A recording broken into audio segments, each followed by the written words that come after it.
Hello guys, welcome to Pronouncist, your pronunciation guide. Today we will learn how to pronounce the word shown on the screen, inadvertent. First, let's hear its American pronunciation. Inadvertent. Inadvertent. Now, read the syllables of U.S. pronunciation shown on the screen naturally. Inadvertent. Inadvertent. Now, let's focus on British pronunciation of this word. Inadvertent. Inadvertent. Now, read the syllables of British pronunciation shown on the screen naturally. Inadvertent. Inadvertent. U.S. ver.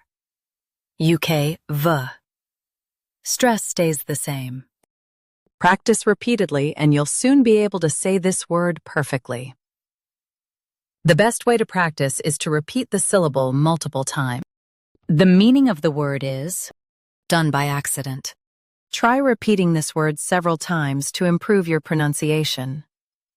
We post daily videos on useful and commonly mispronounced words to help you speak clearly and confidently. Like this video and subscribe to Pronouncist for more pronunciation guides. Thanks for watching us.